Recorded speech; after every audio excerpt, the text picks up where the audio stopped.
Hey, kids, we're a couple of annoyed grunt boys, and this is the 138th Simpsons Podcast. If you walk with Jesus, he'll save your soul.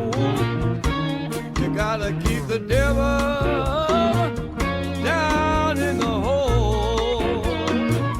That's right. We're the podcast that explores the American animated sitcom The Simpsons from seasons 11 and beyond. Why 11 and beyond, you ask? Well, an entity known as the Wheel of Random has trapped us and forced us to watch episodes of The Simpsons at random from seasons 11 and beyond, and new ones when they're available, like this week. And I say we because I'm an annoyed grunt boy named Steve. And with me this week, as every week, is... the annoyed grunt boy, Craig. Hello, Craig. How's it going? Going well, Steve. I feel like it was just only a couple of days ago we were talking about the TV show Willow. If you haven't listened already, we got a bonus pod out there. It's our third episode of I Have Springfield in 2 years, right? Yeah, our hit consistent podcast, I Off Springfield, where we explore things aside from The Simpsons. Yeah. So we sat down and had a little chat. Not just us, though. We brought Heather along for the ride. It's a nice, 45-minute podcast. Just a nice little fireside chat we had. There's no antics. I don't think there might be one dick joke. Yeah, no, but it's a very wholesome episode. Yeah, you can listen with your family. I think we were on our best behavior because we had Heather in the room. Yeah, I think so. If she only knew what we talked about on this podcast. Well, she listens, though, doesn't Oh, she? yeah, you're right. Oh, dear God. I don't know why, but she does. It's one of those embarrassing things. Like, oh, you listen? Not saying embarrassing to you guys, the listeners. I'm like, if it's someone that we know personally and they listen to the podcast, it's one of those embarrassing things, right? Yeah, sometimes people will come up to me like, oh, I like that joke that you made. I'm like, okay. What? Who? Yeah. Like, I didn't make a joke at work today. Like, no, on your podcast. Like, you always wonder, well, Craig edits it. Hopefully he edited out the jokes that weren't good.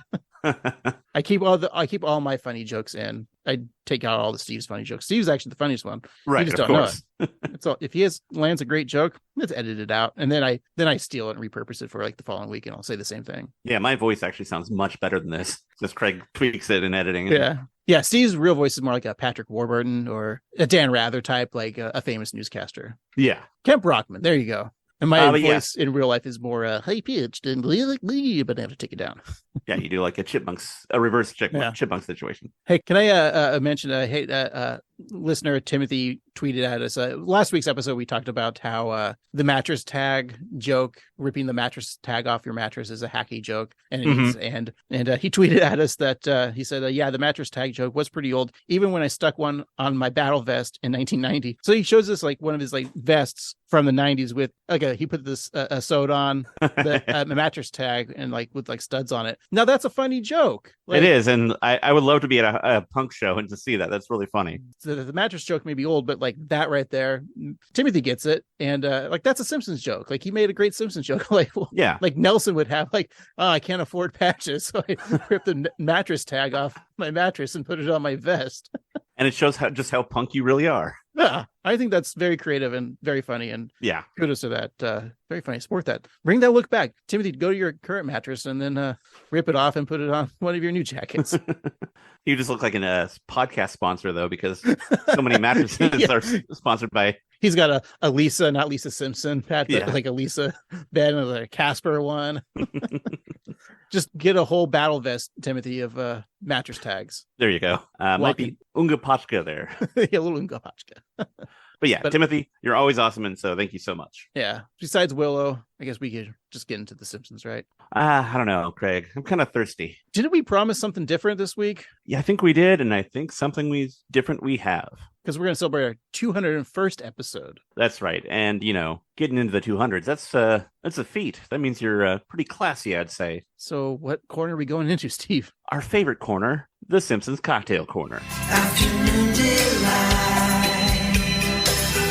cocktails and moonlit nights, that dreamy look in your eye, give me a tropical contact high. Our beer corner, which is, of course, this music.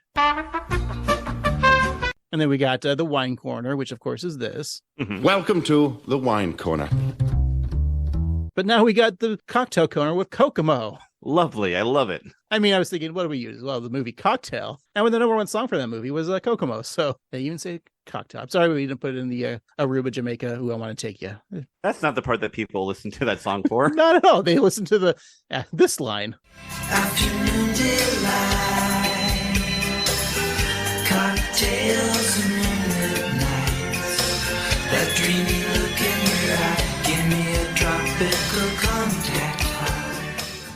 I just cut off right there before they get into the Kokomo. Yeah. So can I admit something on this podcast before we get our cocktails in? Sure. I've never seen Cocktail. Me neither. Okay. I mean, remember... maybe it was on in the background, like my parents were watching it, but they're like, oh, this is too adult for you. You can't watch. Yeah. I remember seeing the commercial for it on TV and thinking that they looked cool. And I just wanted to be somebody who threw drinks around. Right. That's about all I know about the movie. And you do that now. You throw drinks around and like, Steve, stop doing that. Yeah. It's hot coffee. It's very hot now. Yeah. And you're not coordinated enough and then you burn yourself. That sounds about exactly right. All right. So this cocktail corner, it's not like Steve and I were saying like, well, we're not going to like make a Manhattan or an old fashioned, things that we would know. We'll save that for the sloppy boys. Yes, we're going to create our own cocktail. Now, if you really think about like creating your own cocktail, this probably does exist. So it's not like this is the first time someone's put these mixers together or whatever. Maybe mine is. I don't know. Yeah, I was going to say, looking at yours. So I got a little crazy, but it's all flavors that I like. And Yeah. I figure this might work. I might be missing something and we'll figure it out. So we'll give you the full recipe here. Also, there'll be pictures of our fancy cocktails. So I decided to do I'm not sure what I'm going to call it yet. Maybe when I have a sip of it. I haven't had a sip of it yet. I just made it. So maybe I'll come up with a name after this. But right now we have 2 ounces of Canadian whiskey, and then 1 ounce of brown sugar whiskey, then a little splash of honey whiskey. All right. Then we'll put a half an ounce of Irish cream in, and then this a splash of dark red wine, just like a splash, not a lot, just a little. And then I put like a half an ounce of apple cider, the like not the alcoholic cider, but just apple cider. Mm-hmm. And then a half an ounce of triple sec. Then I made a sugar rim with there was a combination of cinnamon, nutmeg, and clove, and then I garnished it with some fresh ginger. And then before I did all that, assembled all the ingredients that was shaken with ice, shaken, not stirred. Right. All right, give it a little twirl here. I'm gonna sip from the rim, so because I want to try the sugar rim, of course. Mm-hmm. It smells very Christmassy. Yeah, the spice mix sounds really good. Oh wow, yeah. You got to have that rim. Uh-huh. Without it, like I'm gonna take a sip from the straw without the rim. I think it's very delightful. It is very of the not horchata flavor, but kind of. Yeah, I can see that. Because of the cinnamon, like really brings it out. Like you do not taste the booze. Interesting. This would be a nice, like if you're having a holiday party, having something like this out. The whiskey isn't coming through. I think you're really getting more of the well, when you sip from the glass, you get the rim. So you get that cinnamon, nutmeg, and the clove. The cloves really bring out the flavor of the cocktail. How are the Irish cream and red wine playing with each other? You see, I don't think, because again, it's just a splash of red wine, so you don't really get that. So you get more of the Irish cream. I think that's kind of the dominant, because the Irish cream will go a long way. So that's why you only use half an ounce of Irish cream. Because if you see in the picture, like the color, it looks like a horchata, exactly. Right. I mean, it smells great. The drink smells great itself. It looks very good. I'm almost wondering like how this would taste warm. I think that would actually might make it better. I think this might be a better warm drink. And then I got a little taste of the fresh ginger. Ooh, yeah, that's nice. If you like spicy, cinnamony, this is pretty good. Give it a try, guys. Yeah. I might actually add a little bit more whiskey just because I like flavor of whiskey. So I'd almost put maybe more of the brown sugar whiskey. Yeah, because that brown sugar whiskey is pretty strong. So maybe cut it down to 1 ounce of just 2 ounces of brown sugar whiskey, and then maybe an ounce of honey whiskey. Just drop the Canadian whiskey altogether. Yeah. And the apple cider and the triple sec, like, I don't know, I think it does a good job. Yeah, it seems to be surprisingly well balanced for all that's in there. Like, it sounds like it works really well. I'm going to call this what country is known for cinnamon? Well, Neil Young is from Canada and he sang Cinnamon Girl. All right, I'll call this a Manitoba Hatton. I like it. Oh, actually, if there was a little bit of maple syrup in here. Yeah. Actually, that would work really well. I'd say give this a go.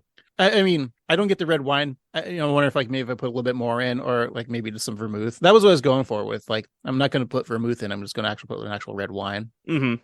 But the dark red wine that it has notes of dark chocolate, blackberries. It's almost like a Malbec. It's just a dark red wine blend. So, but yeah, very Christmassy. Nice. Very seasonal, very appropriate for this season. Yep. The question is, would I drink another one? I would, but there's just so much prep. Yeah. Yeah, I think I would. Definitely make this again. Loved it. How about you, Steve?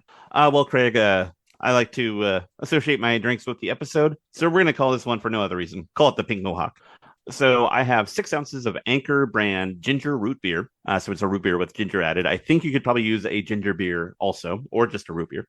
half an ounce of Grand Marnier or any other orange liqueur, then 2 ounces of unaged mezcal, so it has a little bit of smoke but not so much, and then 3 dashes of Fee Brothers whiskey barrel aged bitters. I forgot the bitters in mine. Damn it! I knew I was going to put bitters in it. That's what I was missing.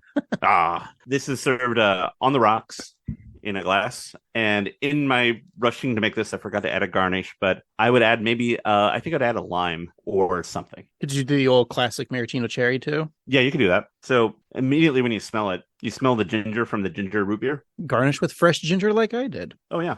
Oh, that's very interesting. So in like you initially you're like, oh, I'm drinking root beer, and if you like root beer, that's really nice. But then you get this woodsy kind of earthy smokiness from the mezcal and the bitters, and then just a hint of sweetness from the orange liqueur from the Grand Marnier. But then it finishes like a little spicy, a little gingery.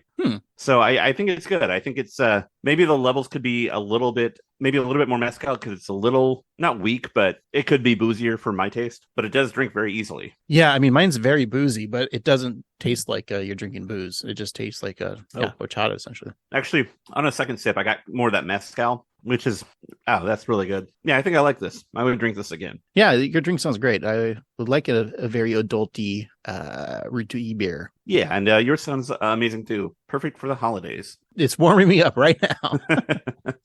Cocktail corner's fun. We like the cocktail corner. I love it this much. Afternoon delight, cocktails and moonlit nights. That dreamy look in your eye, give me a tropical contact high. Way down in Kokomo. Aruba, Jamaica. But we can't say anymore. We'll get sued. Right. Jesse and the Rippers are going to get our ass. So Craig, let's go all the way back in time, all the way to December 4th, 2022. What was the number one movie in the box office? Number one movie, what, for the 8th week or something like that? Let's see here. 1, 2, 3, 4, 5, 6 weeks. 6 weeks. Wow. Good job, Black Panther, Wakanda Forever. That Ryan Coogler, I think, who directed it. Did he direct it? Yeah, he did. That Ryan Coogler, I think he's going places, Steve. I think so. Well, Steve, Black Panther still in the top of the movies, but surely there's a different top 100 song of the week, isn't there? There isn't, and don't call me Shirley. The number one song... Snakes on the Plane, right? Exactly. The number one song on the Billboard Hot 100, once again, is Anti-Hero by Taylor Swift.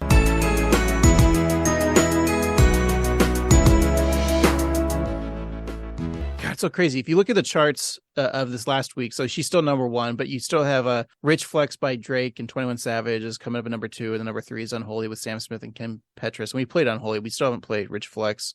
Yeah. And then Bad Habit by Steve Lacy, number 4, we played that. But number 5, because it's that season, is the Satanic Christmas... Oh, no. Princess herself. I don't know what we call it, but All I Want for Christmas Is You, Mariah Carey, just creeping in, number 5. Yep. How many weeks do you think before she's number 1? Will she beat Taylor? Is that what we're trying to say? Yeah, because she went from 25 to 5 in a week. But what's crazy too is number 6 is Brenda Lee's Rocking Around the Christmas Tree. Yeah. Brenda Lee's been dead for 47 years. Is she dead? We'll say yes. She's got to be. I'm going to check real quick. Brenda Lee, she's still alive. She's only 77. What? Yeah. Does she make good royalty money off of that then? Or was there like probably around that time, people like deals and stuff like that weren't as lucrative now because of shithead producers and stuff like that? Yeah. She probably doesn't see much of that. I hope she does. Yeah, me too. Like Mariah Carey has enough money as it is, but her just getting all that for the goddamn All I Want for Christmas Is You. Like, I like the Rockin' Around the Christmas Tree. I think that Brenda Lee's a classic Christmas song. It's like in the top 10 of Christmas songs. I swear there's that line where she says, like, it sounds like she says fucking. The line is, Christmas spirit ring, later we'll have some pumpkin pie and do some caroling. I always thought she said, later we'll have some fucking pie and then do some caroling. So listen, it sounds like it, right? Later we'll have some pumpkin pie and we'll do some caroling. So do you hear later we'll have some fucking pie? Yeah. Yeah. Some pumpkin pie. Yeah, she even says like fucking pie. Later we'll have some pumpkin pie. So in your mind, remember the word fucking, right? Mm-hmm. So just keep thinking fucking, right, when you hear it, okay? We'll have some pumpkin pie and we'll... Now you hear it. Now think of the word pumpkin, all right? Think of the word pumpkin, okay? Don't think of fucking, think of pumpkin, okay? Okay. You hear pumpkin, that's what you're going to hear. Yeah. Later we'll have some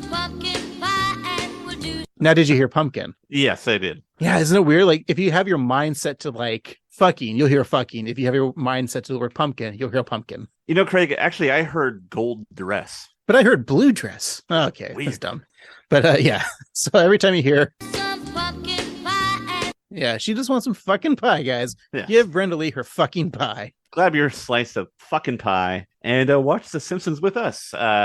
Today we're talking about Game Done Change, the 10th episode of the 34th season, in which Bart discovers a profitable glitch in an online game, and he ropes in Principal Skinner into a lucrative criminal enterprise. And Marge and Maggie discover paradise. And Steve and I discovered paradise with our cocktails. That's right. I was nervous we were going to be like grossed out by it, but we're not. Yeah, I'm glad that they're both of our experiments seem to be successful, because that is not always the case. I think when you're like our age, you understand flavors that go together. But if we were like 21, we'd be like, all right, I'm going to put lemonade and whiskey and my piss in here and call it great, you know? That doesn't sound so bad.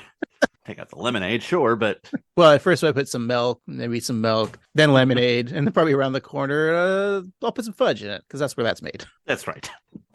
Alrighty, Craig, let's watch this episode and talk about it. We'll be right back. later we'll have some pumpkin pie and we'll do some caroling.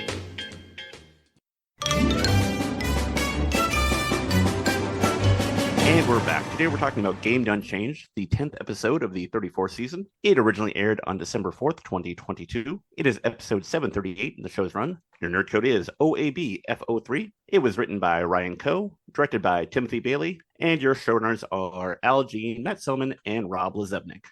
The new Three Musketeers, the new Three Amigos, Al Jean, Matt Indeed. Selman, and Rob Lezebnik. Wait. Rob Lezebnik? Yeah, What happened to Tim Long? They get rid of him? he came up short. Oh, Steve. I guess both those work. Yeah. All right. Well, hey, look, Ryan, welcome back. This is a two for podcast with Ryan Koh. Last week's episode, now this week. That's right. When Nelson Met Lisa was last week's episode, and today is this episode. I'm glad I'm explaining these things to all of our fans out there. Yes, thank you. That's This is how it works. Yeah. Ryan, you're on notice. Mm-hmm. We'll see what happens here. Do we need we've talked a lot about good Ryan, especially like from last week and all the other ones. Like there's only 2 episodes that we have not reviewed yet. That's Dad Behavior from season 28, it's the 8th episode, and then season 32's 11th episode, The Dad Feelings Limited. We've almost completed the set of Koh universe, the Koh-verse. That's right. We'll get like I wonder if we'll get like a free sandwich or something if we get with like a punch card. That he has to make. Yeah. Or he can write us an episode. Wait, of our podcast? Yeah. Oh, that's weird. Wait, I just got it in the mail. Okay. It says, okay, Steve takes gun out, points at Craig. Craig takes gun out, points at Steve. I like this direction. The next page, pull trigger, fade to black. The end of Annoyed Grunt Boys. Huh, Wow. it's pretty dark there. Yeah. Journeys Don't Stop Believing comes on. Yeah.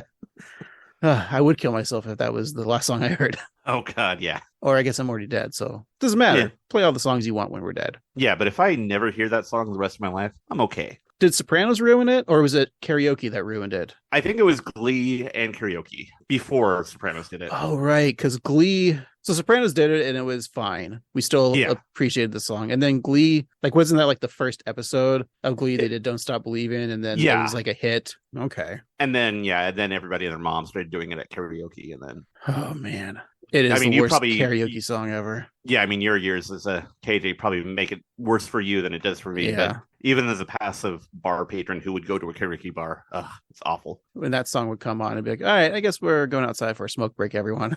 Yeah, Not a fun song. Fuck you, Steve Perry. that's right. Well, actually, everyone says fuck you, Steve Perry. Even Journey kicked him out of the band, right? That's right. Now they have that. Singer who sounds just like him. Right. Because he was playing at karaoke. Exactly. That's cool. All right. Well, Steve, we're never going to see a Journey concert, and for good reason. Yeah. Because we're not going to spend money on that. Sorry, Journey No. fans. That is one journey I will not be taking. All right, Steve. Well, let's just get into it. The episode of The Simpsons begins, as it always does, in Rome, Italy, at St. Peter's Basilica, in the Sistine Chapel, to be precise. So a group of holy men use the Holy Spirit to choose a new pope, a pair of hands, which blades jetting out of the wrists near the head priest. We hear Bart's voice, and we learn that he's playing a video game. He's got his VR headset on, Steve. This isn't real. No. It's a video game. And let's hear what Bart's spouting out on this headset. The Doge of Venice sends his regards, you papal stooge. Choke on your own junk, Petrucci.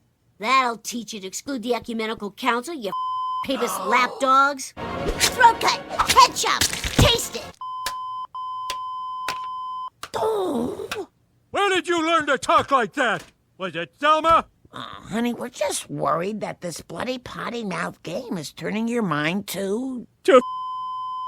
Fine. Then can I play Future War Death Guts? No. Future War 2 Brain Carnage? No. But then what do I play? I have to play some game. Of course you do. You like your new game, sweetie? No. You want to stop playing? No. Perfect. That's right in the video game sweet spot. Fun way to start off the episode with Bart's cursing and bleeping. Yeah. I love the take this, you payas fucks, or whatever he says. And then Homer just like going straight to like, where'd you learn the language? Selma? Yeah. Not Patty, not his friends. Selma. No, had to be Selma. Also, I like that he's like, I got to play some sort of game. And they're just like, yes, of course you do. Yeah. And that's what kids do, right? Yeah. And the end there is kind of true. Like how many video games, especially, I think that's especially for us back at when we were Bart's age and we had video games, we had the limited, we don't have what we do now with like the Xbox store or like the PlayStation Now, or, ones where you can just like start playing the games they have on the system on streaming because you pay like a $20 month or whatever it is, right? Right. It's kind of weird how like video games, there's never been like inflation on video games, because even then they were like $40 and now they're like, well, I guess they're about like 60, but still. So if you got a Nintendo NES game, like you had to play that because, even if it sucked, you had to because your parents paid for that. Right. Or you paid for it with your own like allowance money that you saved up for. Like I remember I got like Little Nemo's Nighttime Adventure or something. And like by all accounts, it wasn't a great game, but I would play the hell out of it because it was like one of the 5 games that I owned. I'm actually literally sitting right next to all my old NES games. There's a drawer. And you would know that, everyone, if you listen to our bonus episode about Willow. That's dropped. Right. Check it out. I'm picking up, like, here's what I had when I was a kid. Besides, like, the typical Marios, I would play those because they're good. But, like, one Christmas, I got the Hunt for Red October NES game. The fact that, like, that movie, which it's not for kids. It's a Jack Ryan movie. It's an adult movie, an adult, espionage movie. And it's a great movie when you're adult. But when you're a kid, it's a boring-ass movie. Yeah. So I would, like, my parents, like, here you go. We went to see this movie once, and... Now you get the video game, and all you do is like you're a submarine, and it's difficult and it sucked. I don't think I ever got past the first level. I wonder if I should like put this on and see if I can like play it. God, there's some other crappy games here. Like, do you remember while you're looking, do you remember when we got that Superman game for the NES? Yeah, I have it right here. Yeah, that game sucked. And it didn't suck. It was just weird. Yeah, and you're like a little like Weebelow Superman, and it's barely recognizable. Yeah, it's probably not licensed by the DC Corporation at all. I remember I had a TNC Surf Shop Part 2, which is a skating game where you're an ape and you're skating through worlds, and nobody had ever heard of this game, but I love this game because it was one of the like 10 or so games that I had, and I played the hell out of that one too. I remember that one. That was pretty fun. Yeah, it was. I mean, I still get some of the classics, like I got like Skate or Die, and which is always kind of difficult. Yeah, it is. And I can never get into the RPGs. Like I got Ultima and something called Shing the Ruler, which I think this is like, was this an American release or just a straight Japanese release?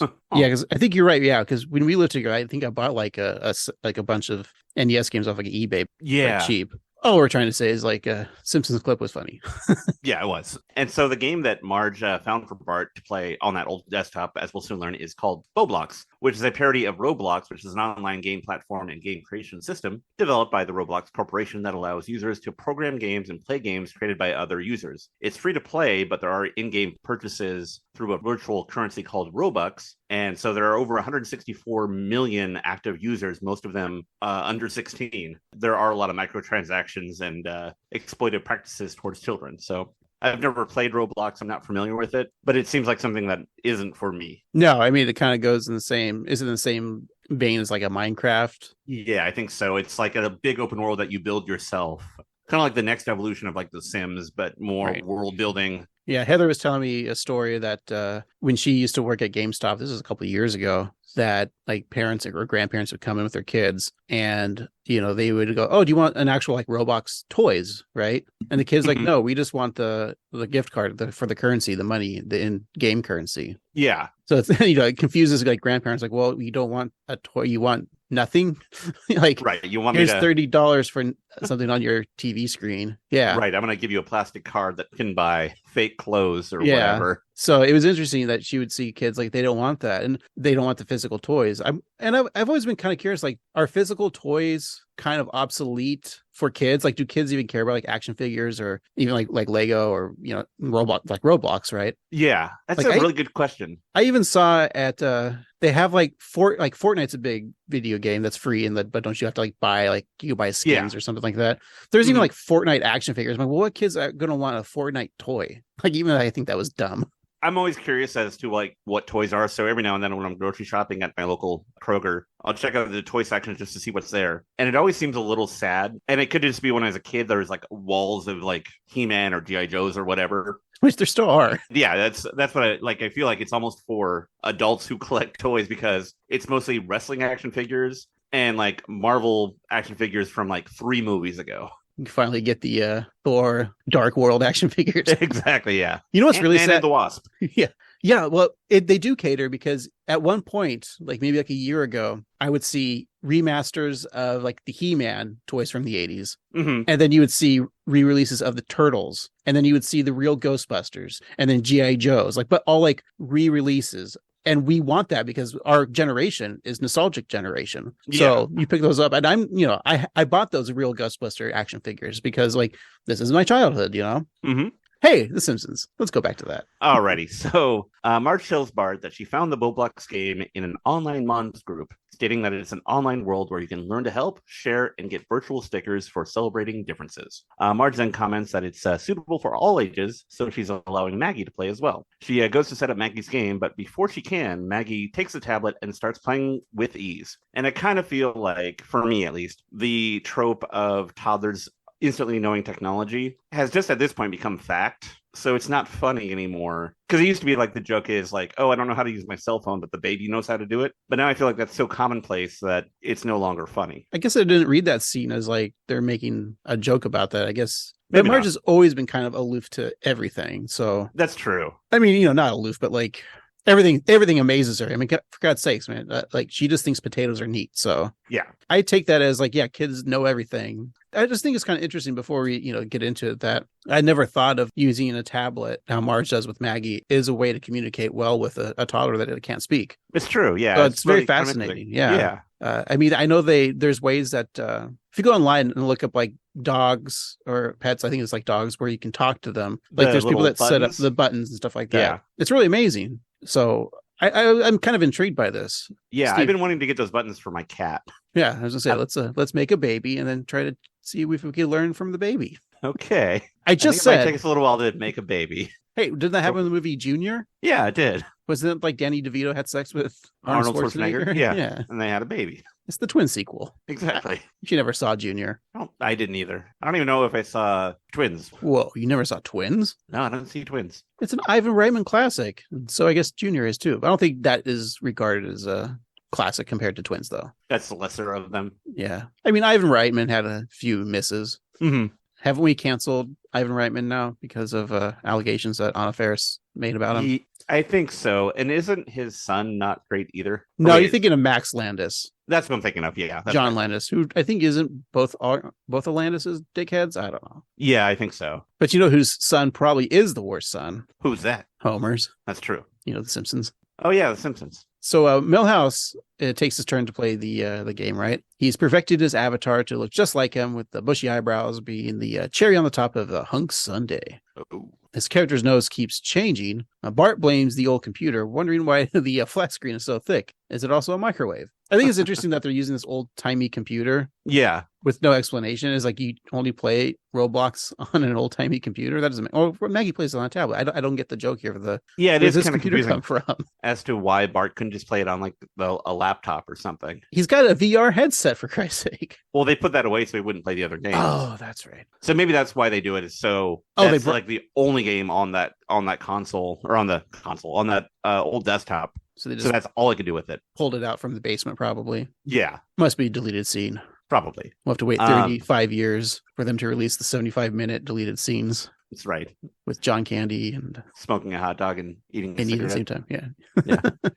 Milhouse then uses the in-game currency Bobucks to buy a pink mohawk for his character. Milhouse explains to Bart that you can buy Bobucks with your parents' credit card to buy skins, costumes, wigs, and even a dragon codpiece. Bart mocks his friend, saying that only he could look lamer in a mohawk. He then suggests that Milhouse sell the mohawk to another user online. Milhouse does so, and as we'll hear in this clip, there's a surprising result. See if this Randall will buy it. I'll sell it for $1. Booyah! Well, that's weird. You got the money, but you got another mohawk. See if you can sell it again. Another one.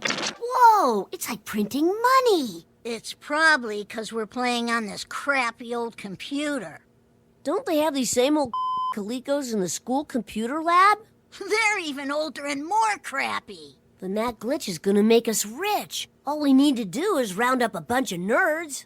Nerds we got. I like the callback to the Bart swearing and the bleeping. Mm-hmm. The ColecoVisions. Oh, yeah. What was the first computer that you remember having? I think like a Commodore 64. Yeah. I remember we had a number of Ataris, but not the consoles, but more the computers, as we talked about in our latest episode of Iowa Springfield. But yeah, I think the Atari 1200 was the first one we had, and it like had the keys that you don't press them; they're like more like embossed rather than being a button. It was weird, and there was an audio cassette that held data on there. I remember those. Yeah, because I remember we had a Commodore 64, which had the old floppy floppies, like the 5-inchers one, those ones. I've got a 5-inch floppy. Oh, Steve. I think after that, but those mostly played games that you couldn't really. I don't think you could really do much with a 64, right? I mean, you could do like a word processing thing, maybe. Right, maybe like a really rudimentary, like accounting program or something. I remember you could have internet, very primitive internet, where if you could dial up and text people over their Commodore. Oh wow, that's cool. I thought it was like the coolest thing ever, because I remember my dad showed me a couple times, and even was able to talk to people. It's crazy. I mean, this is the memory I have. That's really fun. Then after that, I think then we got our first PC, and I remember it just being like green, just it's black and green, but there was more things to do. Obviously, it was DOS, but I just remember playing like the SimCity game on it, but it was just green. Oh, right.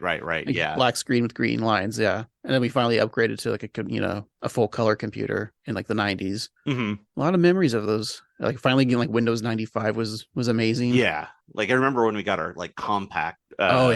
Whatever it was from Circuit City or wherever. And yeah, that was like leaps and bounds, because it had it had Encarta, and it had like all this fun stuff. Like the CD-ROM drive was amazing. Yeah. Oh yeah. I remember we had the bundle, and you got Star Wars Rebel Assault, Indiana Jones and the Fate of Atlantis, and Day of the Tentacle, like in the bundle. So it was like 3 games I got to play. It was amazing. Wow, those are 3 classic games too. Oh, I just replayed the remastered Day of the Tentacle like a few months ago. It's still a great game. Still a great point and click, and the updated effects look great, or animation. Yeah, fun game. Check it out, everyone. Day of the Tentacle. In that clip, we had an avatar which appears to be Milhouse's former lover, Samantha Stinky. So she's still around. She's playing that game at the nun school. Didn't we see her in an episode recently too? Yeah, I think so. I think like just background. Yeah, she's making her way back, Steve. Yes, back into the hearts of the annoyed Grunt Boys. That seems creepy. It does. Cool. All right. Well, let's go to the computer lab in the good old Springfield Elementary. We see Bart and Milhouse. They've collected a crack team of computer savvy dorks. No, not a computer savvy dorks on crack, Steve. No. That old Conan bit, right? Yeah. There's we got database there. There's Sherry, not Terry. Yeah. We got Hubert Wong, future Mr. Lisa Simpson. It's true. Uter, Sophie Kristofsky, future Dolph, Mrs. Dolph, right? That's right. Lewis Clark, Martin Prince, future Mr. Nelson. And knowing that they're on the cusp of fortune, Bart and Milhouse, they bump their fists, and their digital counterparts do the same. Back at home, Marge steps into the living room and finds Maggie deeply engrossed in the game. Marge is curious as to what's so fascinating about this world, so she decides to log in for herself. In the blocky world of Roblox, Maggie stands in a field next to a rocking horse and a jack-in-the-box. Marge steps in on screen, offering Maggie some strawberries and bananas. Maggie replies with a word bubble depicting a banana emoji followed by 2 thumbs up emojis. She goes on to offer a strawberry emoji followed by 3 frowny faces. Marge deciphers that to mean that Maggie enjoys bananas, but not strawberries. I tend to disagree with you, Maggie. I prefer strawberry over banana. I think I'm on Maggie's side on this because bananas are more consistent. True. Like sometimes you get a strawberry and you're like, oh boy, this is going to be great. And then it just tastes like nothing and you're mad, or I'm mad. Right, because bananas are year round. Yeah. Strawberries, it's only seasonal from like May to July usually. And I would know. I worked on strawberry farms. That's right. Get hood strawberries in the peak season. They're the best. Yeah.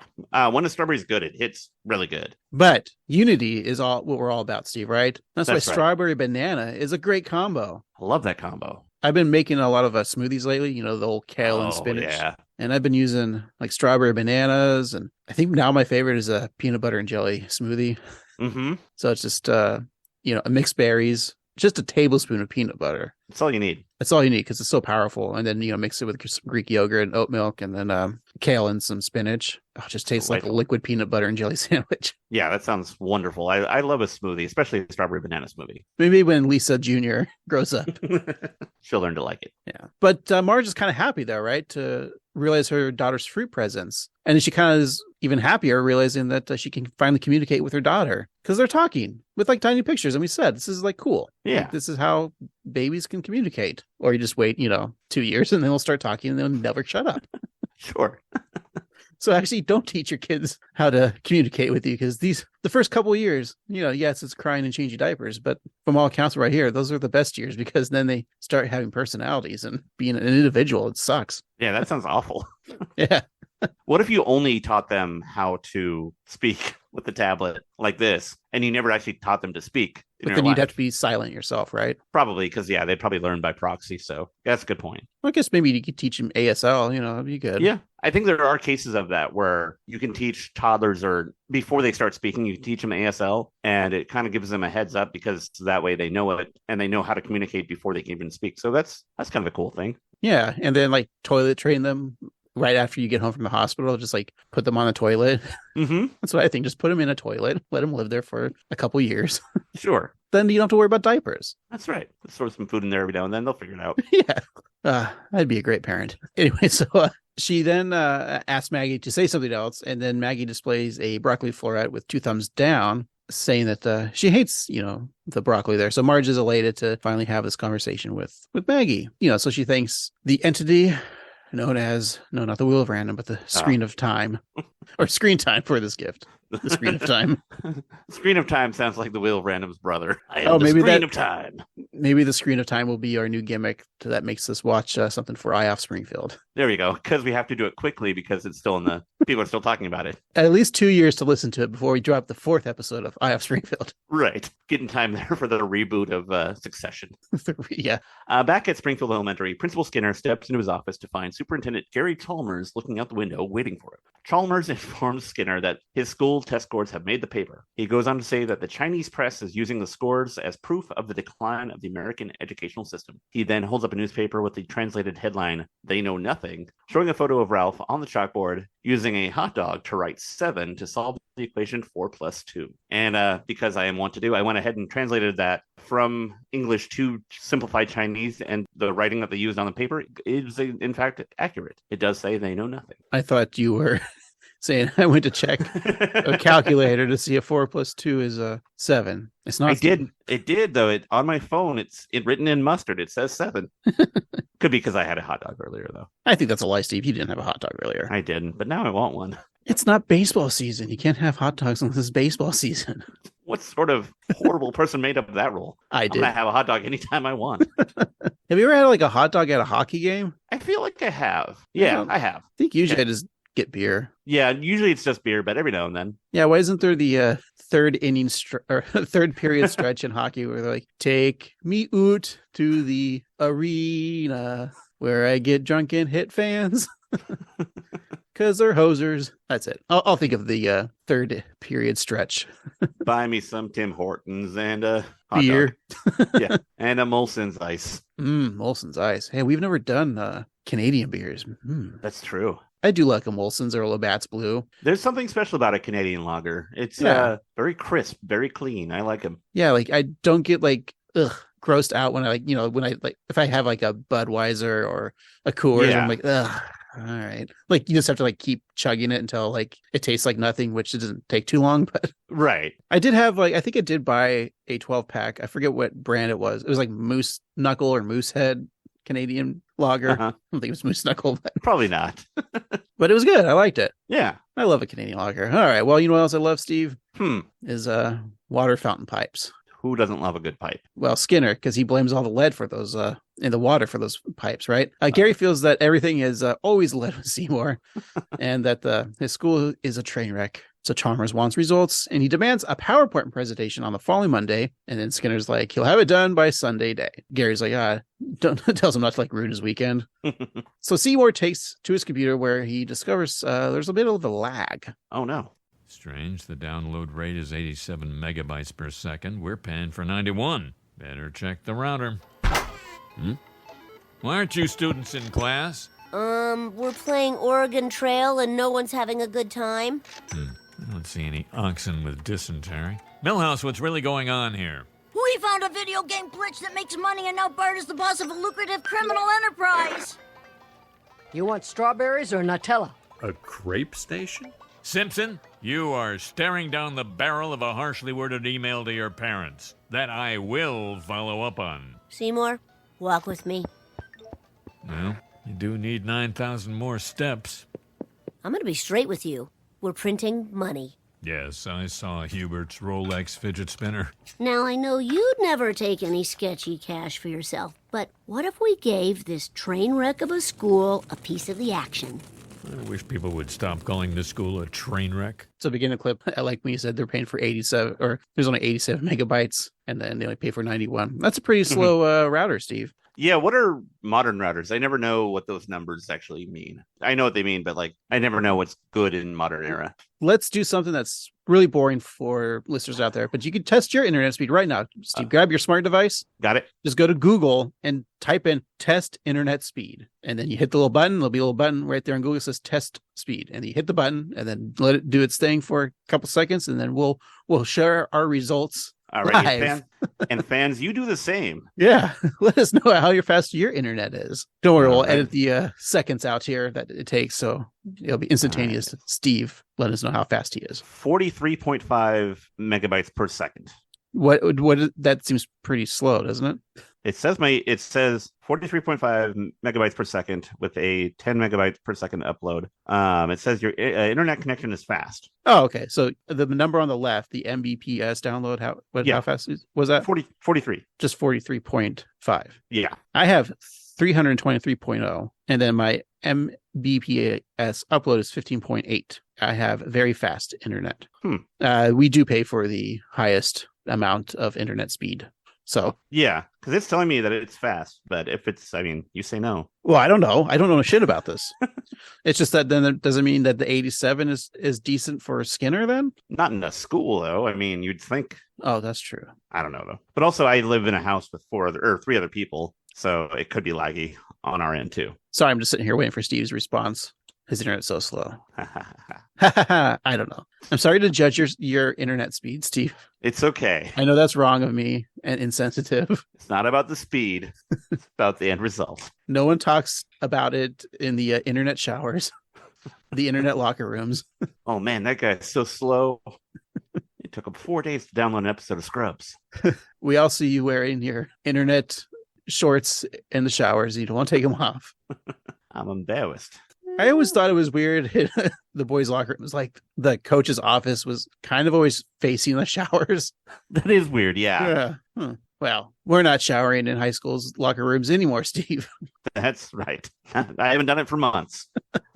Also, in the background, there's some fun stuff happening because we have lunch lady Dora dumping food from plates with like leftover food on plates into a big pot that's labeled chicken a la school. And then we also have in the next room over Miss Hoover, or should I say Mrs. Gunderson, Dewey Largo, and Coach Krupp in the teacher's lounge warming themselves up with a barrel fire. I was surprised Coach Krupp didn't say bombardment. I know. Also, I didn't find this myself, but evidently there was some controversy about the script from that clip because Bart says to Skinner, we're printing money. And then Skinner says what I heard and what we heard and what my closed captioning says is, I saw Hubert's Rolex fidget spinner. But evidently there are some places where the closed captions read, I saw Hubert's, I can never say his company's name. Hubert. Thank you. Balenciaga, his Balenciaga fanny pack. And for those of you who don't know, Balenciaga is a high-end fashion designer who will sometimes pair with other designers like Adidas and whatnot to make really expensive versions of like an Adidas tracksuits that cost like $6,000. And I think earlier this year or the year prior, The Simpsons did like a little short with them. But last November, there was a controversy where they were exploiting children, basically putting them in bondage gear, like 3-year-olds. Jesus. So that's probably why they cut it, because the company is very problematic. And so that's why Hubert has a Rolex fidget spinner now. Huh. So that's why, like, are kids even using fidget spinners? And it doesn't make sense. Like, why would Rolex make fidget spinners? Yeah, I don't know. I mean, it's like funny too, because our Rolexes even, do they have the same cachet as they did like 10 years ago? Because don't most people wear, like, if you're going to spend money on a watch, why don't you just get a smartwatch? Like I said, like not many people wear watches. So then Apple's like, we better start making watches so people wear them. I mean, I know you wear an Apple Watch, but I just have no need. Maybe it's because I'm just waiting for my Rolex. There you go. The only, I think, wristwatch I would want to wear is like an Omega, because that's what James Bond always wears. So whatever Omega watch that Bond's going to be wearing. Mm-hmm. I want a new suit for whenever I get married. And that's not me saying on the podcast, like, if I ever get married someday, I'm saying eventually we're getting married, not Steve and I. But I was like, well, I get a nice suit. And there's a clothier online who makes costumes. It's called Magnolia Clothiers, but they'll do like Indiana Jones costumes, Star Wars, Doctor Who's, any like kind of like fandom type of costuming, right? He does James Bond. You know, he's got pretty much every of the Daniel Craig movies, like any of the outfits that Craig ever wore, you can get replicas of. Wow. So the reason I bring this, I was watching Goldfinger the other day. I'm like, I think that's the suit I want. He's got a cool, like dark blue knit tie, but everything is like a gray 3-piece suit. Like I like the pockets and everything the way it's cut. And then I went to the website and he has that suit that you could buy. I'm like, yep, I found my suit. So when I get married, I'm going to be wearing a replica of Sean Connery's Goldfinger suit. I like it. And I just love the fact that you're thinking, oh, I need a wedding suit. I'll go to a movie remaking clothing website. Well, it's either that or wearing, you know, the dress yellow jacket that Luke Skywalker wears when he gets the medal at the end of Star Wars. Yeah. Or, you know, Last Crusade, Indiana Jones does wear a necktie. You can just wear the Indiana Jones costume. There you go. If I do get that suit, I will get a bride and groom pig cufflinks. Oh, of course. That way I'll have Simpsons reference on my James Bond suit. That's for you fans. So you know that I still like The Simpsons. We're still a Simpsons podcast. I mean, my wedding ring is a Parks and Rec reference because on the inside, my wife wrote, I love you and I like you, because that's what Leslie and Ben have on their wedding rings. But, you know, I'm still a Simpsons fan too. Yeah. All right. Well, all this marriage talk makes me want to go back to The Simpsons. All right. So Skinner wishes people would stop calling his school a train wreck, and then a pipe breaks from the wall, spilling out several snakes. Very funny scene. Mm-hmm. Seeing that Seymour is defeated, Bart tells the principal that most people see him as a broken down sad sack, never was in a cheap suit. But Bart sees Skinner as a broke down sad sack, never was in a cheap suit with a vision for the school. Seymour says he does have a vision, or maybe more of a desperate prayer that could save the school. So Bart is intrigued, and then Seymour breaks into song. In my dream, there's a theater so cool. They'll turn this dump to a magnet art school. No testing to standardize when all the kids are dolls and guys. Academic benchmarks cannot be exacting when all you teach is dance and acting. If the baseball team's on a 12-game slide, We're not athletes, that's a point of pride. All you need is just one famous grad, an Idina Menzel, or even one Josh Gad. No more STEM classes for this wide-eyed fool. Only fails and passes when this dumb becomes a magnet performing arts.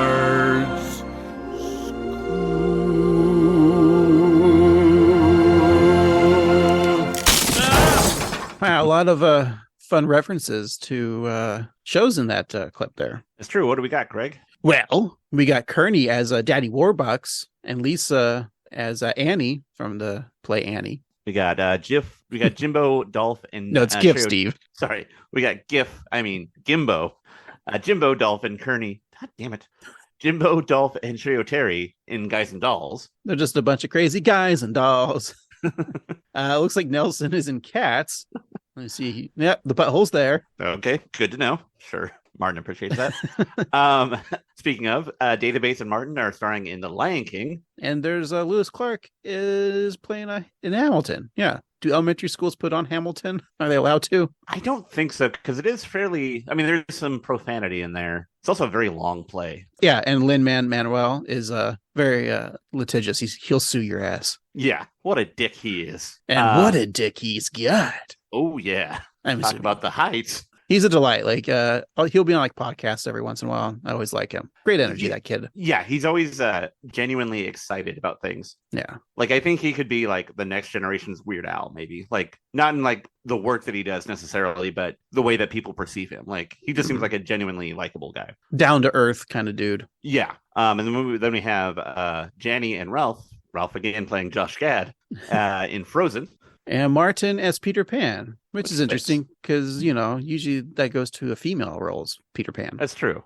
He does have a high lilting voice, though. So I could see him doing a good job as Peter Pan. I want to see I'd be the only one, but I want to see the kids do Peter Pan with like Lisa as Peter. Mm-hmm. No, I guess Lisa wouldn't be Peter. I guess you could do Ralph. That's Ralph as Peter. No, Ralph would be one of the Lost Boys. Yeah, I think Lisa's a good choice for Peter Pan. No, well, let's see here, because she'd be Wendy. Maybe. So Lisa's Wendy. Peter would be Nelson. No, he would be Bart. Yeah, Bart. No, it's a little too. Yeah. Creepy. Captain Hook. That would be Nelson would be Captain Hook. Yeah, I can see that. And then Jimbo or whatever would be Shmee or one of the other bullies. You got to give. No. Do Martin would be Shmee, and then Nelson is Captain Hook. Yeah, you got to give Ralph a good role though, because he is a very good actor. Oh, that's true. So he could be Peter Pan. But just make him like Toodles or something like that. Makes more sense, right? Sure. I'm pretending like I know who Toodles is. He's one of the kids, one of Wendy's brothers, right? Okay. Yeah, I think so. I'm not completely familiar with Peter Pan. Like I know I've seen the movie, like the Disney movie, but I don't really remember it. Hey, that's a movie that we liked as kids that critics panned, but our generation likes is Hook. Yeah, that's true. Rufio. All right, that's Martin. Rufio's fake though. He's not a real character. No. Didn't the actor die like a few years ago? Yeah, I think with very tragically too. Yeah. I mean, instant death, but yeah. All and death on that is note, tragic. Yeah, let's get over to the second act, Steve. Okay. Alrighty. So it begins in the school computer lab where the Mohawk selling scheme has grown even larger as even more kids have been given access for the rest of the year. Bart feels that it's a shame that they can't work after hours, and Skinner offers that they call it midnight basketball. Bart's impressed with Seymour's devilish ways, and Seymour says he learned it from the best, or maybe the worst. He then asks Bart how the game dollars turn into real dollars. We use the Bobucks to buy cucumbers in the game Vegetable Crossing. Then brine those into pickle pesos, which convert 10 to 1 in Delta miles. Then use those to buy Panda Express gift cards, which you donate to Amnesty International. Then you can sell the tax credits for cold, hard Danish kroner. Imponia. That's quite the scheme. Bart's smart when he needs to be smart, That's right. Bart's always going to be kind of like that griftery type of guy when he grows up, right? Oh, yeah. He'll always have the plan. Street smart is what we would call it, right? Mm-hmm. Smart in the streets, not in the sheets. So in the Boblocks world, Marge tells Maggie that there are several things that if she wants to talk to her about, she asks Maggie her favorite animal, and then Maggie replies with a picture of an elephant. So she probably likes Stampy, Mrs. Stampy. Mm-hmm. Then she asks what she wants to be when she grows up, and she responds with the same elephant followed by a doctor emoji. So that clearly means an elephant doctor. Maggie then offers the emojis of baby heart mother, and Marge tells her that she loves her. So she's assuming that's what it means. Homer then walks in looking for help in the real world as he's trying to dry his pants in the microwave and wonders if he should use the potato setting or the popcorn setting. It's potato setting. Right.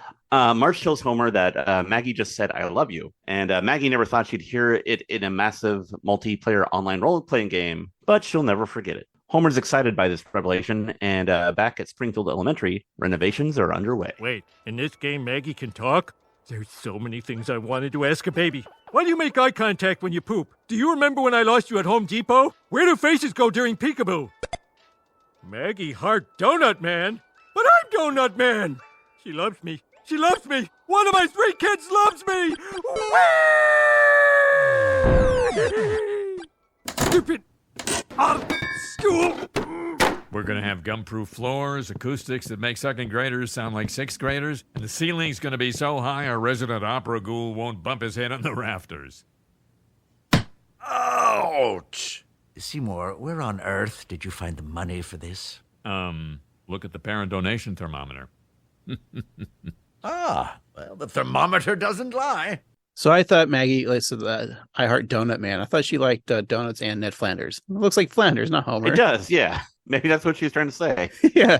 You could change there's so many emojis for a dude. Mm-hmm. There's ones without mustaches. Yeah. Is there a bald man emoji? See, you're making me look it up, aren't you? Okay. I can look it up. It's fine here. Oh, I have a cell phone too. I'm using no bald. Yeah, there is a bald guy. Yeah, there he is. That's my guy. But is he bald with a mustache? He is. But where's just bald with? Oh, there is just bald. Okay. There's plenty of bald. There's bald women too. As there should be. Oh, gross. Police officer emojis. I'm never using those ones. No. I want to talk a little bit about the sound effects that they use in the Bullbox games because they're kind of classic. They're like a lot of Donkey Kong and old Mario Brothers sound effects, and I thought that was a nice touch. Yeah, it reminded me of like more Mario Brothers, like you said. Yeah, I don't know if that's the sound of the Roblox games, but yeah, I don't know either. But it was cool that they're using fun old sound clips. That's for us old people. Mm-hmm. Also, I know that like it's computer animation, and so like they use a lot of computers anyway. So, but it is kind of cool how the Simpsons are reformed, and like it's funny because like 2 years ago or whenever, now it's like 7 years ago, but the Lego episode. Seemed like such a big deal that they dedicated an episode for them to be animated like Legos. And here you have them in a actual different video game, and it's like nobody said anything about it. Do the Simpsons make news anymore? I don't think so. They still get pretty decent ratings on Sundays, so yeah, that's true. After all, we are a Simpsons podcast. That's right. Support your local Simpsons. Yes. I know what that means. And your foreign Simpsons as well. Why not? Yeah. All right, so Martin steps into the principal's office at Skinner's request. The door shuts behind Martin, and Bart is there ready to speak. So he and Skinner surround Martin, saying, when you run a business, you need a product and a market and a workforce full of, and then Skinner jumps in saying that jive-ass snitches. So Martin is confused, and Bart explains that he heard that Martin was going to tell his parents about this victimless thing they have got going on. And Martin meekly says that he's signed a mutually honest contract with his parents. Skinner then pulls out his dick and slaps it on Martin's face. Oh, sorry. I was watching a different episode. So Skinner then pulls out Martin's report card and he says, beautiful little A you've got here. Which sounds like he's talking about his ass. Yeah. But he's not, of course. But on this podcast, beautiful little A you've got here will be used for naughtiness. Exactly. He goes on saying that it'd be a shame if something were to happen to it. And then Martin just like breaks down right there. Bart and then Skinner find their growing partnership to be working well. God, no! You sick bastard! Okay, I'll keep your dirty video game secret. Oh, man is wolf to man. Skinner, are you feeling this? I know it's insane, but we're like a team. Working together, shared interests. We're more than a team. We're colleagues. Would you like to put your feet up on my desk as we daydream about our goals? So really, if I just play this clip. Beautiful little A you've got here. You sick bastard! Context is king, guys. Context is king. We're like the Dark Simpsons of the podcast. podcast world. I do have to say that Gray Carlisle's reading of that is really good. Like, it's very dramatic. I like that a lot. Yeah, replacing Russie Taylor after she passed. Yeah. I think it's kind of one of the more flawless recasts that they've done. Yeah, I think that Rusty's performance is always classic, and nothing could replace that. But Greg Carlisle's voice just adds a level of dramatic oomph to it that I really enjoy. Yeah, great performance. Yeah. So Seymour envisions his students lining up to see a production of the musical Dear Evan Hansen, while Bart imagines sitting in a hot tub in a golden helicopter flying over Springfield, showing his little bare butt to the townspeople below. Back in the lab, Bart is using a bill counter and calculating that Sherry is the salesperson of the day, uploading 150 rainbow mohawks at 10 $10 a pop. The rest of the group cheer, and Bart says that if she keeps up the good work, she could afford that trip to Honolulu. Ooh. Hey, let's do some math, Steve, okay? I love math. Yeah, that's what everyone on this podcast, we just our internet speed. Now we're going to do some math. Okay, so our ratings will go like this. So the perspective as to how much money they're actually making, the bill counters seem to count roughly 7,900 Danishes, which equals to us American monies as $1,116.39. And that's just in one day. And maybe that's only Sherry's share. So, they're making at least $1,000 a day, which is pretty good. Yeah, that's how much Steve's our podcast makes, right? Yeah, that's what I assume. Anchor does take its bite, though. About $1,116.39 of it. Exactly. We're left with a decimal point. Yeah. We could do whatever we want. Yeah. Here it is owned by Spotify. Yeah. I think we were just as popular as Taylor Swift on the Wrapped with everyone, right? Yeah, I think we're pretty neck and neck. Yeah. Yeah. Oh, it's because we play Taylor Swift every day. That's why. Yeah. All right. So at his workstation, Milhouse sees something new. An ice cream truck pulls up on the screen, and an avatar flings a scoop of the good old dairy treat, hitting Sherry, knocking her blockhead off. The ice cream drive-by continues, and Milhouse, Bart, and Jimbo run to safety. Unfortunately, they are met by characters atop of unicorns, and as Admiral Akbar once said, it's a trap. The strangers wearing sunflower peace signs on their shirts impale Milhouse, Bart, and Jimbo with unicorn horns. In real life, Milhouse is disappointed, as unicorns are his second favorite magical horse. As a way of dying, I think getting hit by ice cream would be a pretty good way to go, right? It sounds pretty nice. I mean, I hate being sticky, but I love true. ice cream. Oh, speaking of ice cream, a customer brought me some ice cream because that's the kind of relationship I have with my customers. But it's from local ice creamery, Salt and Straw, and it was a Parker House roll and butter ice cream. Holy crap, it was delicious. It was like rich and buttery, and there were like bits of roll in there. It was great. Enjoy that Salt and Straw while you can, Steve. Oh, is it going away? Yeah, they're leaving their downtown location because of the rampant crime. Oh, yeah, that would make sense. While Milhouse's body is still punctured by unicorn, Bart and Jimbo's avatar sit in a pile of pink goo. Their new foes use whipped cream to write out "Bow blocks belong to us," and Bart has figured out the situation. They're involved in a turf war, just like when Piers Morgan and J.K. Rowling got in a fight.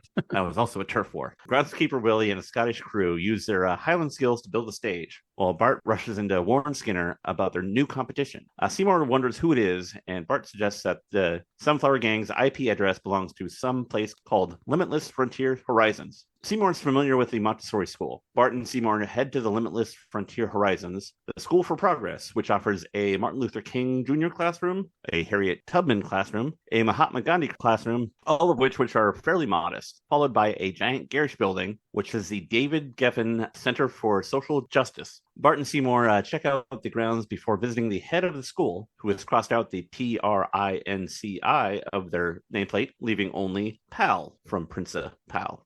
Check out the fancy groundskeepers.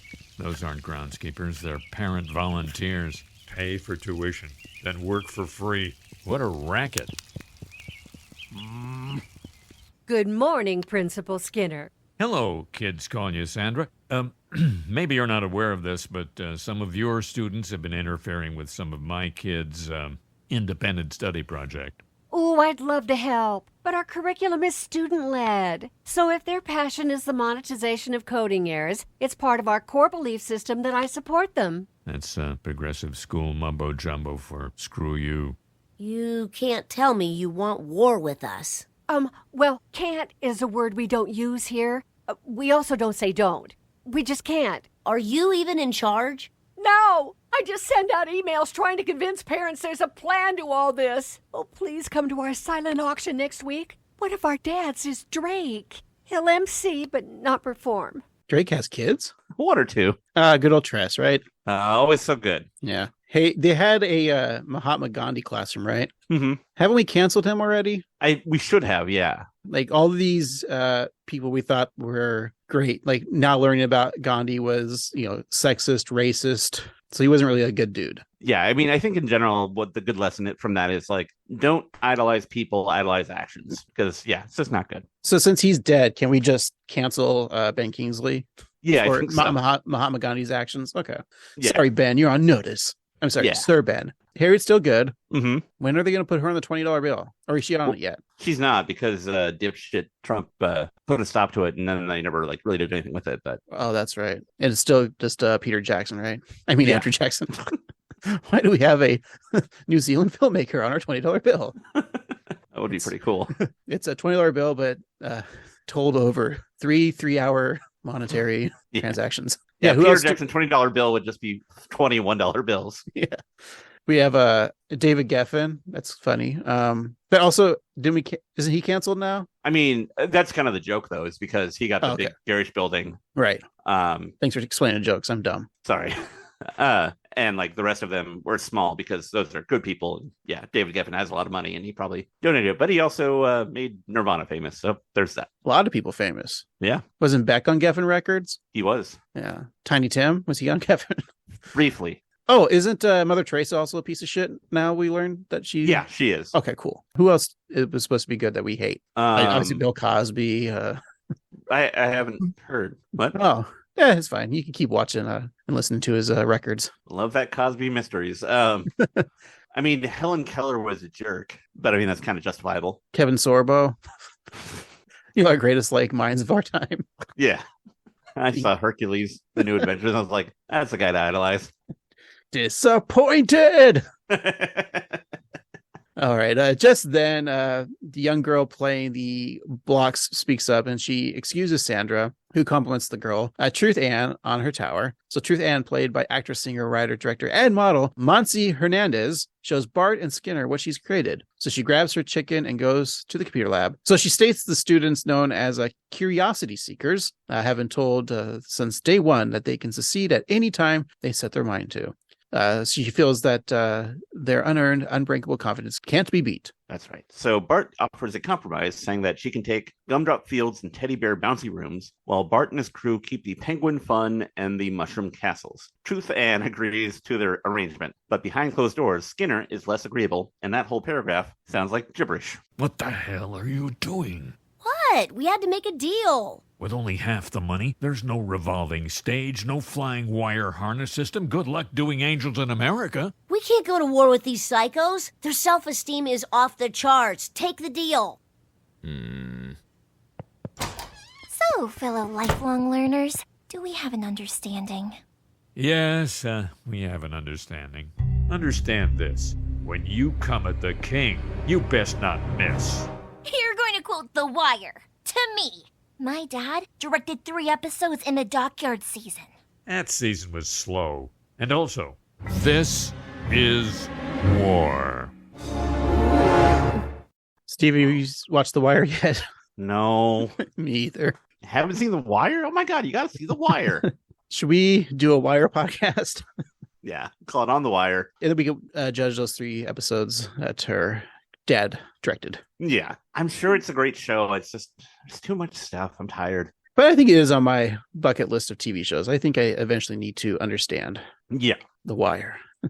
So let's get to our final act, Steve. All right. Alrighty. So it begins as every final act does, with Skinner and Bart leaving the limitless frontiers horizon. And hey, look, they're passing Drake, who's volunteering his time to do some groundskeeping work. It's funny. I watched this episode right after I watched the latest episode of SNL, and they did a Drake bit. Yeah. About encountering Drake, and it's really funny because I don't know if you're with me, but didn't we have a Drake encounter? Did we? Well, see, I'm not sure. That's why I was going to ask you if you were there with me. So this is the time when I was going to school, and I'd always have my computer with me. And usually if I had night class, I'd stop by the local bar that we would hang out. Mm-hmm. And this was also the time when was it chat roulette was really popular. Uh-huh. So we'd set up at the bar, we'd set up my computer and do chat roulette, and then we'd take like drinks every time a dick comes up, because that was all chat roulette was. It was like dudes showing their junk. And there was one time where I swear to God, it was Drake was on the chat roulette. And I'm like, wait a minute, are you Drake? And he's like, yes, I'm Drake. And like, looked like Drake, smelled like Drake, tasted like Drake. And boy, was it Drake. So I don't know if we were all drunk, but like everyone was like, that's fucking Drake. And so I don't know if like Drake was just like looking for ladies so he can show his dick. Could be. But yeah, so I think us bar patrons had run in with Drake. We'll have to ask Drake when he's on the podcast if he ever did chat roulette and showed his dick to ladies. I'm sure the answer is yes, and I'm sure his answer would be no. Well, he didn't show his dick to us, but we were just like, you're Drake. Yeah. But again, maybe it was someone who looked like him. I don't know. I just thought it was funny that what I'm trying to say is that it was funny that I was watching SNL. They're talking about Drake, and then this episode right after was another Drake reference. Yeah. But isn't he on the verge of being canceled? I think so. Yeah. He's not great. Because I never heard he grooms underage girls. Yeah, he does. So that's what I'm saying. Maybe my chat roulette story is true. Yeah. Maybe you'll be part of a grand lawsuit. Yeah. So back at The Simpsons. So Bart tells Skinner that they can still strike a deal with the progressive learning institutions, but Seymour, he's not having it. So he tells Bart that he's out, stating that he doesn't have the stone for the Mohawk game. So then Bart feels like he can't be fired, and Skinner agrees, saying that people who are fired receive a severance. Bart gets nothing. So Bart brings up the fact that it was his grift first, but Seymour simply replies, "It's all in the game, son. All in the video game." Back in the lab, Skinner is seeking a ruthless, bloodthirsty general. He elects Milhouse, who coughs up his dipstick dipper's powder in shock. When Milhouse asks about Bart, Skinner explains that he's history and that this school doesn't teach history. Skinner then strikes a deal with the young Van Houten boy, while YouTubers Astrid and French Fry assess the situation. Do it and you'll never have to play dodgeball again. And I get the pretty teacher for 5th grade. Mrs. McCarthy? You know who I'm talking about. Miss Tanaka. Let's hit these sunflowers where it hurts. They steal our princess tiaras, we kill their unicorns. They strangle our gnomes, we glitter bomb their pumpkin patch. So get out there and paint the streets with the blood of tomorrow's leaders. Let's talk Roblox! Hey everybody, it's me, Astrid. And it's me, French Fry! Hi Astrid! Hi French Fry! Have you been seeing all this craziness in Roblox? It's so crazy. The Springfield kids were selling mohawks, but so were the Montessori sunflower kids, so they got in a gang war. Everyone is being so grouchy! Makes me sad! Check out what happened to the Springfield kids at the Candyland. I like bears, but this one looks mean. Ew!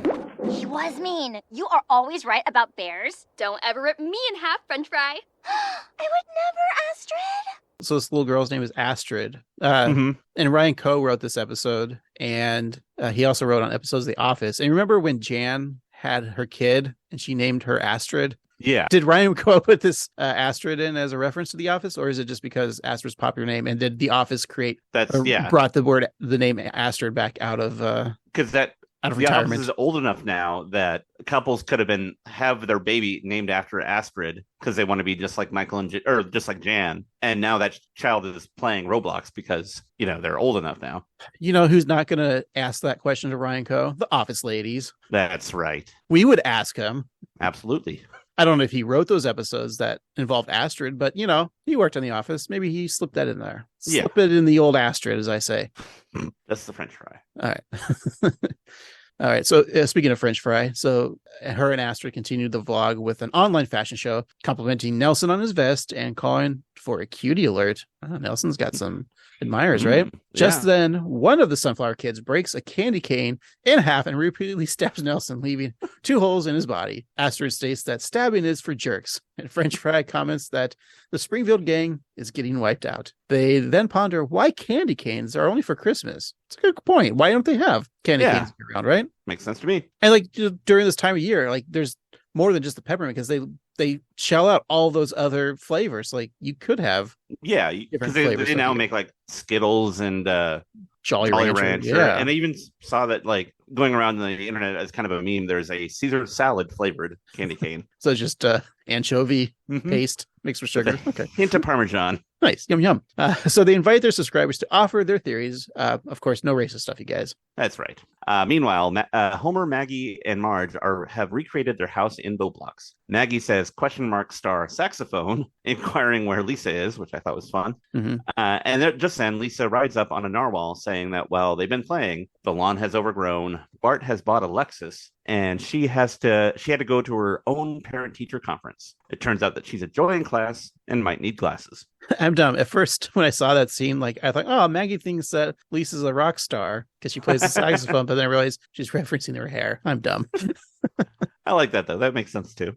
Marge informs Lisa that Maggie can talk in the Roblox world, and Maggie says hello with a waving hand and a saxophone. Lisa is impressed that Maggie is communicating using only emojis, just like an old person trying to act like a teenager. Hey, like the 30 Rock with the meme with Steve Buscemi, right? Yeah. Hello, fellow teens. He also notices that Homer isn't at Moe's, and Homer responds that he'd rather use his head to play volleyball with his family. Takes off his head, and they use Homer's head as a volleyball. It's very funny. Marge is surprised to see that the family would be the happiest inside a video game. But as us fans know, the Simpsons video games we're not happy with. That's right. 3 good ones. Homer remarks that it's heaven and all from the comfort of his real-life toilet. The 4 Simpsons avatars glow with hearts, and then back at Springfield Elementary, Skinner's tune is interrupted by the ever-growing war against Montessori School.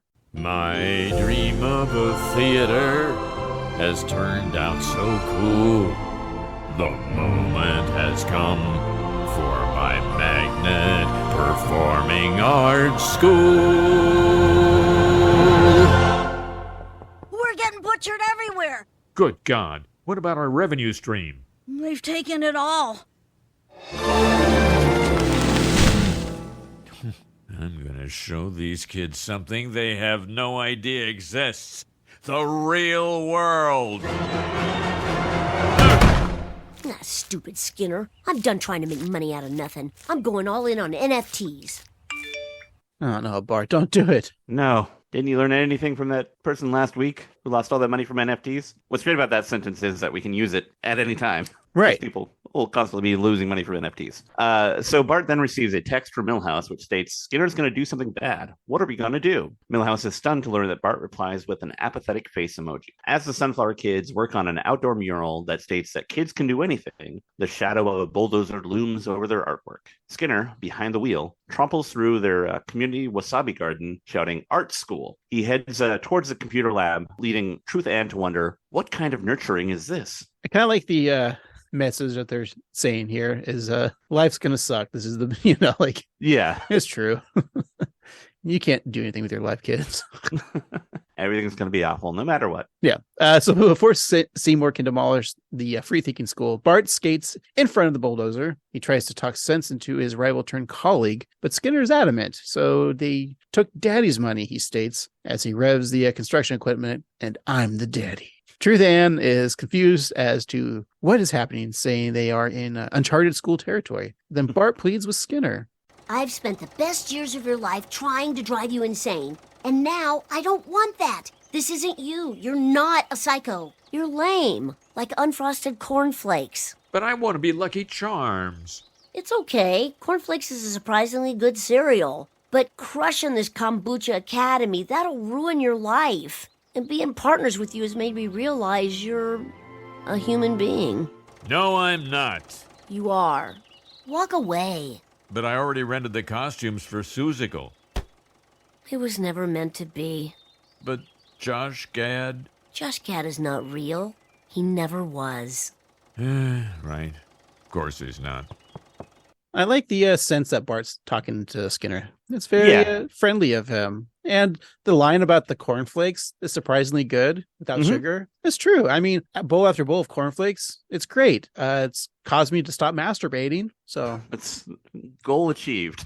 Do you understand the reference I just made? I do, yeah. Okay. Listeners out there, I forget, was the guy actually Kellogg who made it? But he was like a doctor, right? Or a psychiatrist or something. The guy who invented cornflakes. Yeah, he's kind of a quack, to be fair. Yeah, those kind of doctors, yeah. And he thought the cornflakes, if you ate them, it would curb your sexual appetite and stop like masturbating. So eat your cornflakes, stop jerking off. Because he worked at like if I recall, like a mental ward is what they were called back in the day. Mm-hmm. And he'd give his hysterical patients cornflakes so they'd stop jerking off.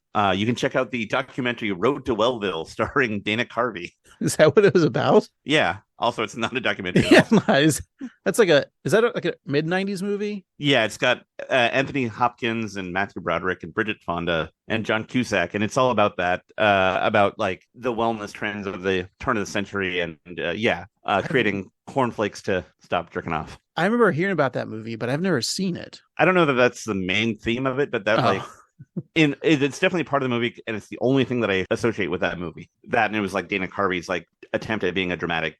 Yeah, I was gonna say, is he not doing like it was 1994 movie. I mean, it was a comedy, but it was more of like a adult comedy, not a Wayne's World or Master of Disguise, if you will.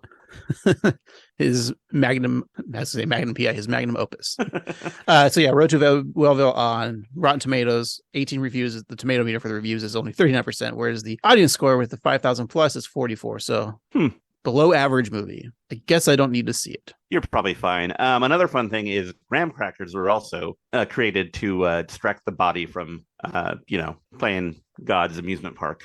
You know what the best snack is to eat to prevent masturbation? What's that? Cheeto. That's true. You're not going to want to pound off after eating Cheetos. No, you get the dust everywhere. You don't want an orange dick.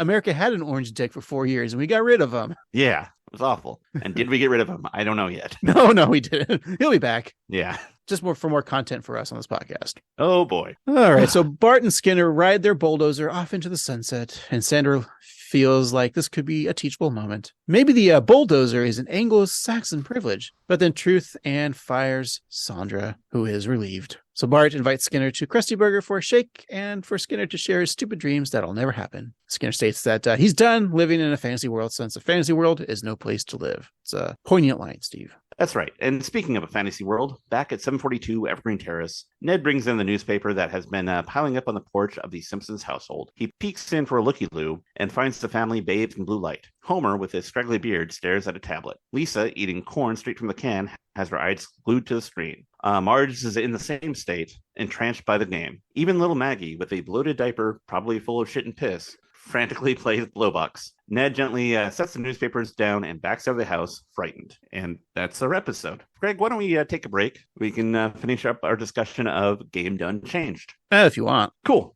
We'll be right back.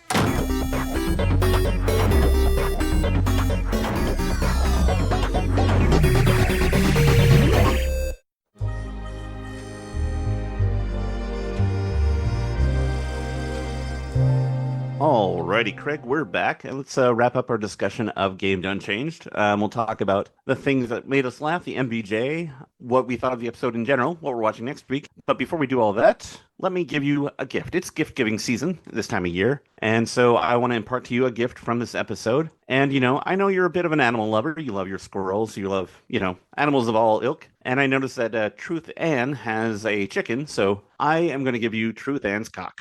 The truth hurts, doesn't it? It does. Oh boy. I will take the cock and I will. You always do. Properly season it with some Cheeto dust. And then, have you ever done that? You were taking Cheeto dust or ground up Cheetos as a breading for like chicken wings? I have. Also, another great breading is cornflakes. These chicken wings will guarantee you not to jerk off. Well, I'm glad we're talking about hogs and stuff like that. And I thought of your hog too. I know you do. So I decided to get you a dragon cod piece. Oh, very nice. I'll wear it with pride. It's usually the time to wear the cod pieces is during Pride Month, yes. That's true, yeah. Or with the Pride folk. Yeah. Thank you, Craig. I really appreciate that. That's very kind of you. Now, what made you laugh in this episode? Who were the jokesters and what were the jokes that made you make that frightful sound of ha ha? We did enjoy Gray Carlisle's performance as Martin. I really enjoyed that scene when they were in Skinner's office. Mm-hmm. I also enjoyed Tress as the teacher. I think when the Roblox and playing the volleyball was a funny scene. Homer doing that. Just even like the casual like references of like callbacks. Like there was even like in the middle of the episode where Lisa's like Bart has a Lexus, and then you see like a couple of minutes later he's washing like his brand new Lexus in the driveway is really funny. And then at the beginning too of the swearing. and the bleeps Oh, out. yeah, that was a lot of fun. Probably my favorite. We've kind of talked about on the podcast before. When The Simpsons starts, it has to have an A game of like comedy. Like it has to open up with hard hitting comedy. And I think this episode did. The MVJ, I'm going to give it to Gray. Nice. Yeah. I'm going to give Martin the MVJ. Not the jokester, but just the performance was great. Yeah, I completely agree. I think that her performance as Martin and that scene was a lot of fun. And you mentioned Tress. I know we stand Tress here, but there was one line. Can't is a word we don't use here. We also don't say don't. We just can't. Ugh, that's great. That's right. From Sandra. I really like that. And you were talking about callbacks. There was a fun thing that early on in the episode, Chalmers calls the school a train wreck. And then a few minutes later, Bart calls the school a train wreck. And then Skinner complains about everyone calling the school a train wreck. And then the thing with the snakes happens where they fall from a pipe. Yeah. And that joke made me laugh so much. That's probably my favorite joke of the episode, just because they could have done literally anything and it would have been a surprise. But the snakes, I don't know, the snakes were just kind of brilliant to me. And I really like that joke. So that was a lot of fun. But I think you're right that Skinner, to me, is going to be my MVJ. Just because the way he reads jive ass snitches was a lot of fun. Yeah, there's a lot of like you said, like poignant lines in this episode. Even Skinner has that line. I think the last clip we played, not going to live in a fantasy world, just live in the real world. It's another great message to say. Yeah. So Craig, well, let's get into it. What were your thoughts of this episode?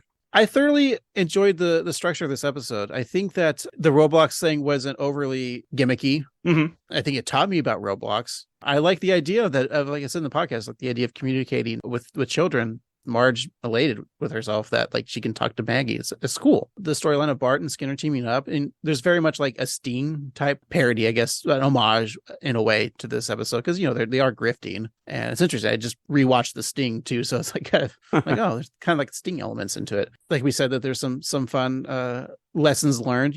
Last week we kind of were ragging on the episode that Ryan wrote because there was so many like dated jokes. But this one, I felt like, while it wasn't joke heavy, I think it structure-wise storytelling and exploring something that, that we don't really know about. Mm-hmm. Just the camaraderie between the kids and like Skinner. It was just a fun episode. Like it wasn't a tired story that we've seen over and over again. And I enjoyed it. I think I would rewatch it. It holds up. If I gave it a ranking, they made 7,900 Danish krones. I'm going to give this a 6,069 Danish krones. Nice. How about you, Steve? This episode is a very interesting episode to me because it feels like a big, I don't want to say stunty episode, but like there's a lot going on. And it feels like it could have been like a season premiere even. The nerd code is OABFO3, so that kind of says that even though they do sometimes change episode orders, that's probably not the case, but it is interesting. I like the plot formation of it because it, like you say, it does not feel tired at all. Starting off big with the video game and Bart being really profane is just always fun. And then, yeah, the heist is a really good time. And also, a thing that was interesting to me is that there's a very small element of this episode where it's a musical, but it's only a musical to Skinner and nobody else. And I think that's an interesting thing because you have this almost a C plot where Skinner just wants to have a performing arts school simply because he won't be graded or there's no test scores to base your success on. It's not even that he's like a fan of the arts necessarily. And I think that's a really interesting thing. And this is a thoroughly modern episode with a lot of references that, well, not over my head or like, oh my gosh, I'm getting older. But I think that's kind of a cool thing because now kids or people who are our age who have kids and are trying to like get their kids to watch The Simpsons, maybe this could be a good entry point for them because they can share it and like the kids will get like the Boblox references and that sort of thing, and the parents can enjoy The Simpsons with their family, and so that's a really cool thing. So I think this is a rewatch for me. I think that the jokes may not be out of the park, but there were a lot of good ones and a lot of small jokes and a really tightly written episode. So I think it's well done. So I'm going to say that the Roblox item that costs the most is the Ultra Commando. That's what I say when I leave the house without underwear. Which cost $12,499,999. Jesus. So I'm going to give this out of that. Is that internet thing or just actual physical Roblox? That's virtual. Yeah. Jesus. Is that Roblox money or real money? That's real money. It's Good nine Lord. billion 999. It's maxed out at nines, all nines for Roblox. So why isn't Elon Musk bought that? Buy a couple of those. Yeah, that's actually a good call. Elon, just dick around in Roblox and send that to the ground. It'll hurt a lot less people. So I'm going to give this a 10,420,690 and 69 cents out of 13 billion. We'll say That makes sense. It sounds good. yeah. It's a good episode. I'll say Yeah. that it's fun and it's a fun, different episode, and so I recommend it. Yeah, I think you said it best that The Simpsons always to me was in the early days, it was a family sitcom. You sat with your family and watched it. And I think you're right. This is an episode that you could sit down with the kids and watch. Yeah. And I think that's what fun you for said. everyone. So yeah, I'm saying like you said it and you said right.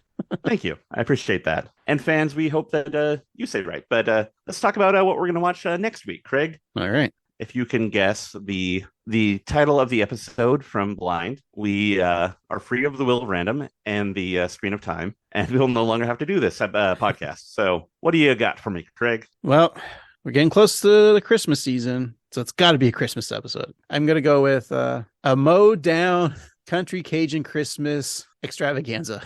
Wow, that sounds like a lot of fun. But sadly, that is incorrect. The title of next week's episode is Top Goon. That's Top Goon. So, Top Goon, what do you say the plot could be? Because if you can guess the plot exactly, we are also free. Okay, well, it always sounds like a parody of the movie Top Gun, but I don't think it's going to be about airplanes. But Top Goon, okay, let me think. Goon. Goon.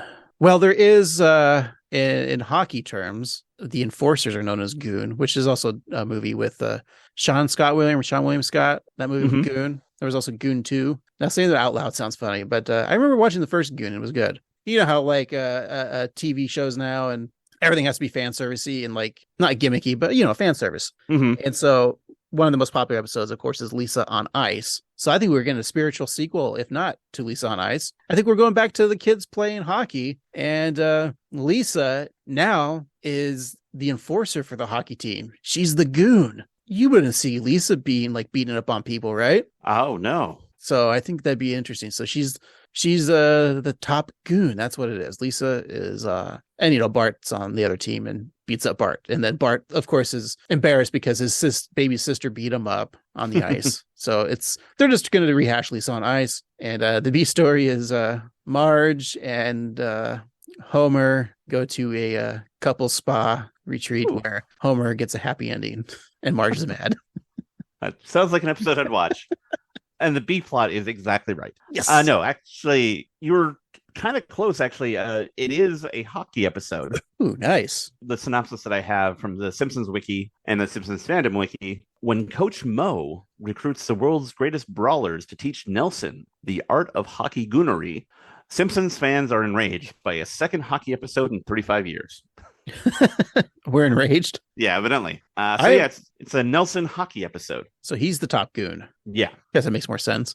If I would just did the most common thing, we would be out. But Probably you could be right though, because there's some guest stars. There's Dave Williams, Stu Grimson, and Dave Schultz. But the big guest star is Will Forte, and this is what's interesting is that, and I think that it might have to do with Lisa, maybe, because Will Forte is playing King Toot, the owner of the store next to Moe's. One would presume. Wow.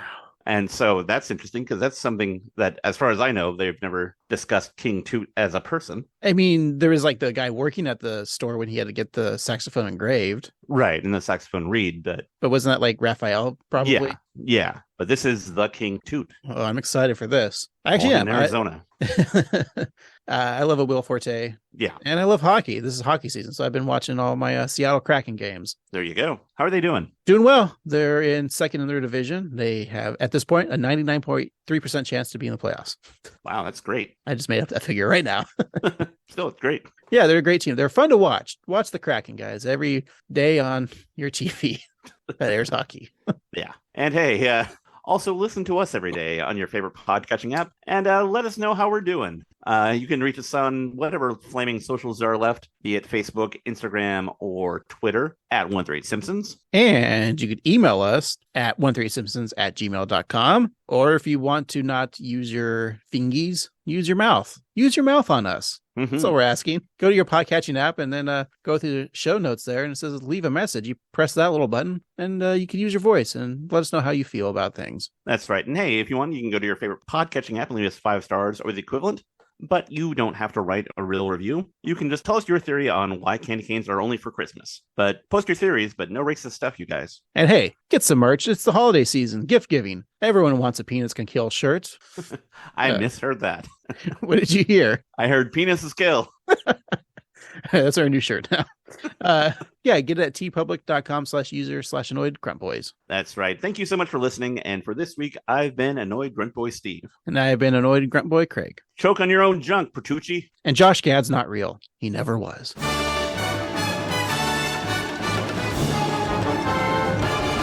You're not a psycho. You're lame.